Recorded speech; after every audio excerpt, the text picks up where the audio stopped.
बहुत ही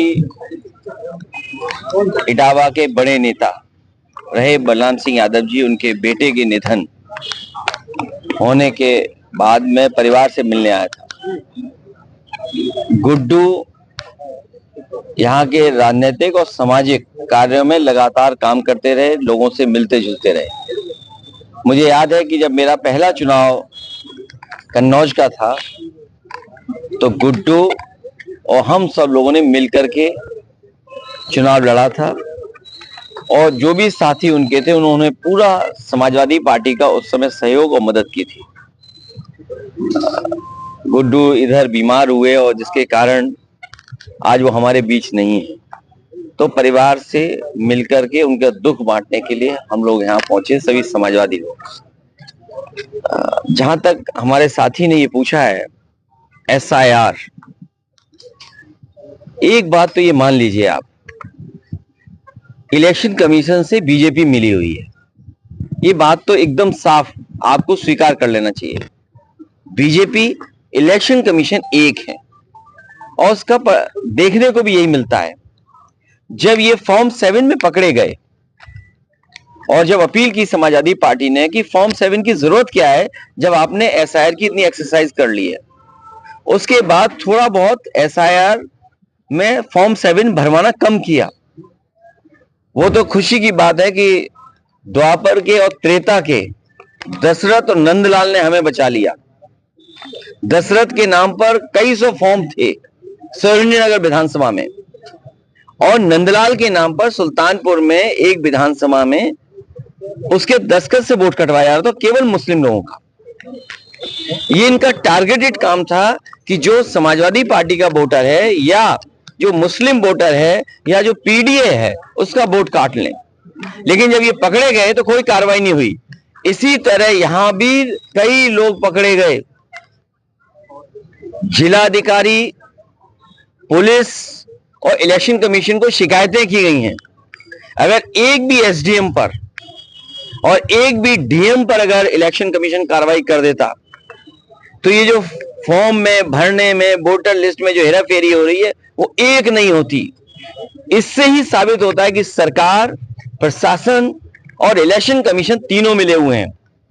अभी मैंने जानकारी जब की थी कुछ दिन पहले तो 47 फॉर्म भरे गए थे समाजवादी पार्टी की तरफ से, फॉर्म 7 1000 के लगभग भरे गए थे बीजेपी की तरफ से, लेकिन 1,14,000 फॉर्म भरे गए थे फॉर्म 7, वो अज्ञात लोगों ने भरे।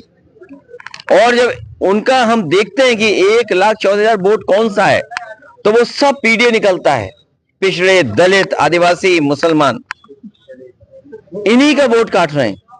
ये कहां से लोकतंत्र मजबूत हो रहा है? जिस कॉन्स्टिट्यूशनल बॉडी की जिम्मेदारी है कि वोट बने बढ़े, वही वोट कटवाने में लगी है।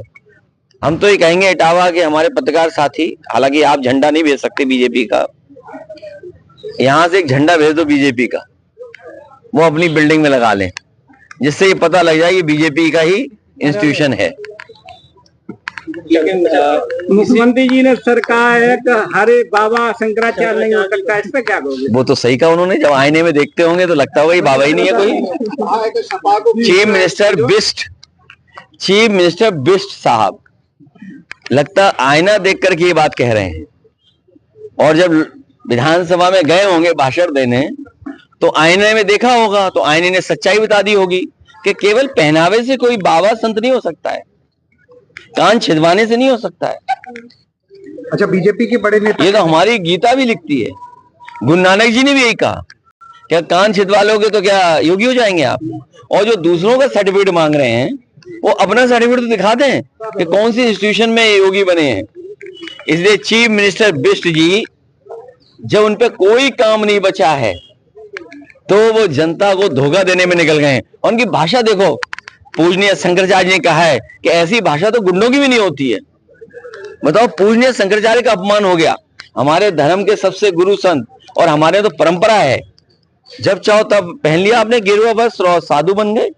अपने इटावा में कहीं होंगे ऐसे, इटावा में कहीं होंगे, इधर चले जाओ यमुना और चंबल के किनारे, बताओ तमाम बाबा लोग रह रहे कि नहीं रह रहे? बीजेपी अब कहती उनके भी सर्टिफिकेट मांगोगे सबके? बीजेपी कहती है कि हम सनातन को मजबूत कर रहे हैं और विपक्ष डिस्ट्रैक्ट कर रहा है, ये सदन नहीं चलने देते हैं।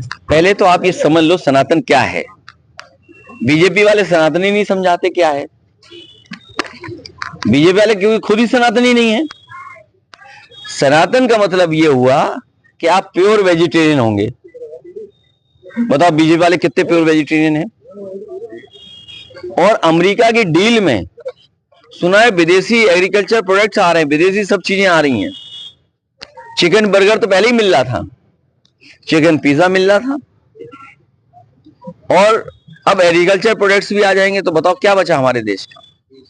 तो ये जानबूझ करके उस दिशा में सनातन धर्म, और खुद ही सनातनी नहीं है। बताइए आप, नेताजी एप्स्टीन जो सनातनी होता है वो कभी किसी को दुख नहीं पहुंचा सकता। एप्स्टीन फाइल्स में जो सनातनी होगा वो न्याय की बात करेगा। जो सनातनी होगा वो सच्चे रास्ते पे चलने की बात कहेगा।